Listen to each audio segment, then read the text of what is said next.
also did. We're going to actually, let's chat about it in the segment because I've actually got a Okay. segment specially for Bored Ape, and Let's there's a go. lot to talk about there.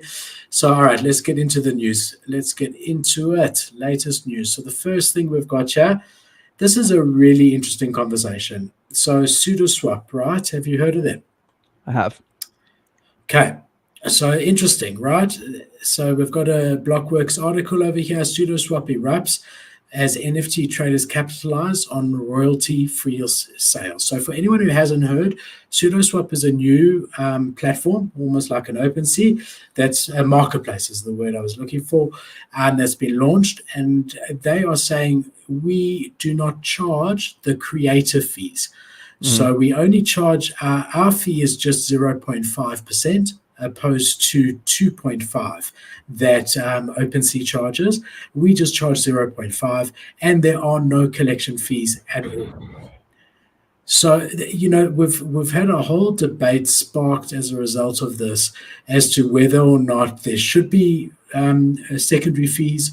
The interesting thing is that it's not coded into the contract, the secondary fees, which I never knew. I thought it was. I thought that if Clone X has a secondary fee, I think their fee is 5%, might even be more, that was Hmm. in the contract itself, that automatically when you buy a Clone X anywhere, there would be that 5% taken off because that's Hmm. what blockchain really is. You're able to do things like that, but that's not the case. Hmm. That 5% is almost like a gentleman's agreement between the marketplace, usually like OpenSea, and they adhere to that agreement and they pay that 5% royalty free to Clone X. So Sudoswap have come and they've said, no, we're not doing that. Screw you guys. There's nothing in there that forces us to do it. And Yep. that's caused a whole lot of controversy, as well as a whole conversation about whether there should be royalty fees, how high is fair, is it not in the best interest of the project to lower them for any project? And yeah, what are your thoughts on this, Kay? Yeah, I've had a lot. So for people who don't know, I have a big, well, not a huge presence. I have a pretty big presence on TikTok for NFT TikTok, which by the way is a huge community builder. That if you're trying to build a community and you're not on TikTok, it's a mistake. So get on TikTok. But I have a big TikTok community there, and a lot of the creators are all friends with each other, and a lot of them are artists, including myself. I have my own self portrait photography. And they've all been asking me this question as well because they're like, "This is crazy. Like, what about the? That's like the whole point for artists is to be able to get royalties forever. Like, that was the whole point of NFTs. That was like one of the top two, if not the number one. Yeah, exactly, the creator royalty. And with mine, I have 10%. That's a pretty hefty percentage right there. And so I like that. I like the royalties. I think it's fair. And especially if my NFTs become something super expensive. And so they were just like, "What do you think?" And I told them, "Well, I think it's fucked for smaller creators. However, I don't think it's going to affect smaller creators. I think this will affect the big collections and will force almost all of them to zero because they're not going to make any royalties if the people plan to use Sudoswap. I'll bet that 70% of people don't use Sudoswap. I bet most people just stick on OpenSea, at least for a while.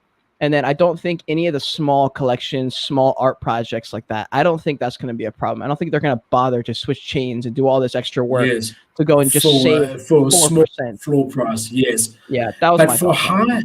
high, I agree with you that it's really going to affect the bigger collections more. Let's just say for argument's sake that I'm looking to buy a Clone X now. Hmm. I want to buy a Clone X, and I don't care what they look like. I want a floor. If I go onto OpenSea, I'll pay 6.2. If I go onto SudoSwap, I'll pay 6.14. So straight away, as the Hmm. buyer, they're actually a bit cheaper because the person selling this is not going to have to pay the Right, royalties that right. would usually be paid. If you think from a seller's perspective, let's say I own this Clone X, if I sell it for 6.2 and the sale goes through, I get 6.2 Ethereum, less Hmm. 5%, less 2.5% from OpenSea. So that's 7.5% on a 6.2 ETH is about half an ETH plus minus. I actually walk away in my wallet with 5.7 Ethereum. Hmm. Whereas if I were to be able to sell that same NFT over here at 6.2 for argument's sake, all I'm paying is the zero point 0.5 fee to Sudoswap. So I literally would walk away with 6.1 opposed to 5.7. So Bro, that and makes a big difference. OpenSea, this is your moment. Drop a token, bro. Drop a token based on the gas that I've spent. Come on, give me that airdrop, And I OpenSea. agree they need to, and MetaMask need to as well. Yeah, oh my I God, we'd have agree. so much extra money. Oh my God, that would be amazing. That would be amazing. I made like at least $3,000 or $4,000 from airdrops last year when those were happening. Like the for people who weren't here, Yeah. those were being dropped. Like every other day, there was a new coin that was being dropped, and it's all airdrops. So like I got what were the big ones? Do you remember what they were called? SOS. Yeah, SOS yeah, was a yeah. big one. And the SOS. other one. There was another one as well. I can't remember the name, Was it but that looks was rare? also, What didn't looks rare drop a token? I can't remember, but it Open was another DAO. one Open as well. DAO. Open DAO. Open DAO. Yeah, I made a lot of money there. So just to stay on this, Cade, like I don't know, I'm so conflicted with regards to this. Like because on the one side on the one side of it, if you're a project like CloneX that really is investing, so you've got a team of I don't know how big their team is. Let's just say at least 30 or 40 people that you're paying every single month, just an NFT dedicated team, and you're busy investing that money to build the brand, build the IP, do further drops, deliver value. The 5% royalty is substantial.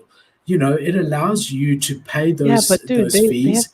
20,000 items that they sold already. They've got $7 million or something sitting in an account. It's like that's plenty more than almost any other startup would ever get. Okay, but say it's not a Clone X and it's someone who got $1 million to begin with, and they've been for the last year paying salaries, they paid their taxes on that $1 million, so they actually ended up with $600,000.